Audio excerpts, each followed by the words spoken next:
Alléluia. Donc, chaque nom ici donne une indication en ce qui concerne le caractère de Dieu. Alléluia. C'est là donc, pour dire que quoi? On donne un nom à Dieu selon son caractère, tout dépendant. On doit voir cela. Les noms que nous utilisons donc, quand nous louons ou bien quand nous adorons, ne sont pas de notre volonté ou de notre part ou de notre pensée. Donc les noms que nous utilisons lorsque nous louons Dieu, lorsque nous adorons Dieu, ne sont pas de notre volonté, ne sont même pas de notre part, de notre pensée propre, n'est-ce pas, de notre pensée propre. Mais ces noms-là sont une révélation divine. Alléluia. Ces noms sont une révélation divine. Donc, lorsque nous parlons des noms de Dieu, il s'agit des noms qui sont une révélation divine. C'est-à-dire que c'est Dieu qui a révélé ces noms-là à son peuple. Alléluia. C'est Dieu qui a révélé ces noms-là à son peuple. Les noms que nous employons pour louer Dieu, tel que Éternel, tel que Elohim, tel que El Olam, tel que Jéhovah Jireh, ce ne sont pas des noms qui révèlent ou bien qui révèlent de notre propre volonté, de notre pensée propre. Mais ce sont des noms qui sont une révélation divine. Ce sont des noms que c'est Dieu qui a révélé, que c'est Dieu qui a révélé cela à son peuple. Donc les noms que nous utilisons, bien aimés, ce sont des noms révélateurs. Alléluia. C'est Dieu qui révèle cela à son peuple. C'est une révélation de Dieu. C'est pour dire que ce n'est pas nous qui attribuons ces noms-là. C'est lorsque nous examinons les Écritures, c'est là où nous constatons que si ces noms-là sont dans les Écritures, cela sous-entend que ce sont des noms qui font partie de la révélation divine. Et nous avons dit que la révélation n'est rien d'autre que quoi? Que les saintes Écritures ou bien la parole de Dieu. Alléluia. Amen. Donc c'est la raison pour laquelle nous allons voir le nom de Dieu d'abord dans l'Ancien Testament. Dans l'Ancien Testament, comment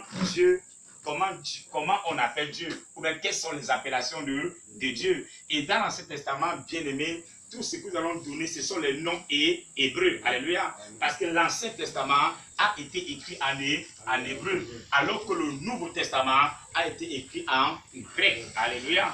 Donc, nous allons donner les noms de Dieu dans l'Ancien Testament. Donc, comment Dieu est appelé dans l'Ancien Testament? Je pense que le mot Dieu, c'est un mot français. Alléluia. Dieu, c'est un mot français. Le mot Allah, c'est un mot le nom Allah, c'est un mot arabe. Ce n'est pas un mot hébreu, ce n'est pas un mot grec. Donc, ce n'est ni un mot anglais, ni un mot français. Donc, nous allons voir les différentes appellations de Dieu. D'abord, premier point sur le nom de Dieu dans l'Ancien Testament. Et il y a lieu de noter que nous croyons avec fermeté que les principaux noms de Dieu dans l'Ancien Testament sont El et Lion. Alléluia. El et Lion. Je n'ai pas le tableau pour écrire ça. Oh, il nous faut avoir des espaces au tableau là comme regardez cela 2 fois moi. Mais on peut quand même, oui, puisque qu'on écrit l'orthographe. Alléluia. Donc El et Lion. Alléluia. El et Lion qui veut dire Dieu très haut. Alléluia. Dieu très haut. Et lorsque nous lisons le livre de Genèse 14, 18, verset 14, 18 à 22, nous constatons que c'est ainsi que Dieu, alléluia, par rapport à son caractère, a été appelé le Dieu très haut, dont en hébreu c'est El et Lion. Donc les Hébreux appelaient Dieu El et Lion. Alléluia. Ils appelaient aussi Dieu El et Lion. Alors, on n'a pas seulement El et Lion, on a aussi quoi? On a aussi Elohim, n'est-ce pas? Elohim ici qui traduit quoi? Dieu de création et de la providence. Alléluia. Dieu de la création et de la providence. Lorsque nous parlons de la création, c'est tout ce qui existe, à savoir les hommes, à savoir les animaux, à savoir les arbres. C'est pour dire que c'est Dieu qui est le créateur de tout ce qui existe dans la nature, dans l'univers, dans le cosmos, comme nous avons dit. Il y a de cela presque deux semaines. Et lorsque nous parlons du Dieu de la providence, bien aimé, il s'agit ici là d'un Dieu qui nous connaît, alléluia, d'un Dieu qui sait tout, d'un Dieu qui est sage. Donc il s'agit là de quoi? De la sagesse de Dieu qui dirige et protège tout ce qu'il a créé créé. C'est pour dire que dans la providence de Dieu, il y a la protection, il y a une protection assurée. Alléluia.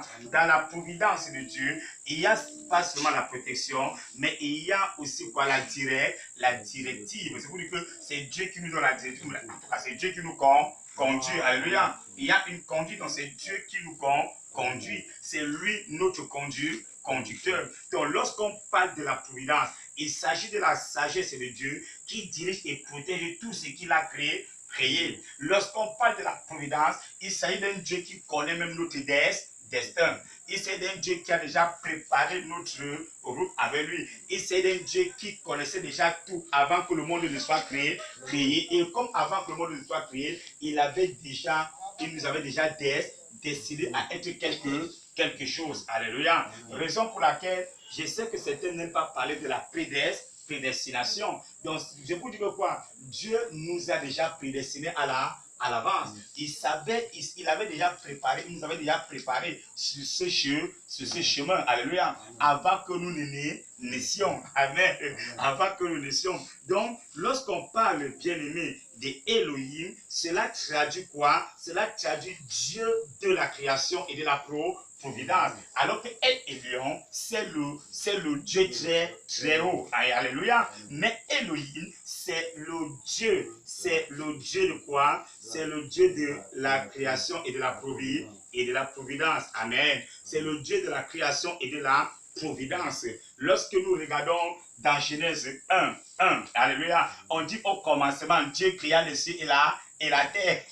Alléluia. Lorsque nous interprétons cela sous-entend que c'est Dieu qui est à l'auteur de la création. Alléluia. C'est le Dieu de la création. Rien que cette introduction-là de ce premier verset, au commencement, Dieu créa les cieux et la terre, cela sous-entend que Dieu, c'est le Dieu de la création. Et en hébreu, on appelle ça comment? On appelle ça Elohim. Alléluia. En hébreu, on appelle ça Elohim. Alors, il y a une autre appellation qui est El Shaddai. Alléluia. Je dis cela parce qu'on rencontre trop de polémiques dehors. On dit comment vous voulez appeler le nom de Dieu? Non, c'est pas le nom de Dieu. Et pas le nom de Dieu. Le nom de Dieu, tout ce que vous dites là, ce sont des qualificatifs. C'est pas le nom propre. C'est pas parce que le nom propre de Dieu, c'est telle autre chose. Je ne suis pas là pour dire que peut-être il faut mal. Mais moi, je suis là pour examiner les Écritures et parler ce que le Saint-Esprit m'inspire de parler ce que le Saint-Esprit m'illumine de parler. Alléluia. Et lorsqu'on parle des appellations, dans l'Ancien Testament, on appelle aussi Dieu El Shaddai. Dieu porte aussi le nom de El Shaddai, traduisant à Dieu tout-puissant. Alléluia. Dieu nous révèle dans sa parole qui porte le nom de El Shaddai, traduisant ainsi quoi? Traduisant ainsi à l'expression Dieu tout-puissant. Donc El Shaddai veut dire Dieu tout-puissant. El Elyon veut dire quoi? Dieu très haut. Elohim veut dire Dieu de la création et de la providence. Alors que El Shaddai veut dire quoi? Dieu tout-puissant. Alléluia. Dieu tout-puissant. Dieu tout-puissant. Et nous pouvons voir ça dans Genèse 17:1. Lorsque nous lisons, nous comprenons ici que Dieu est en train de manifester sa toute puissance. Et lorsqu'il manifeste sa toute puissance, en hébreu, on appelle ça quoi? On appelle ça comment? El Shaddai, c'est-à-dire Dieu tout-puissant. Alléluia. Dieu tout-puissant. En dehors de El Shaddai, bien aimé, nous avons aussi Yahvé, ou bien Jéhovah. Alléluia.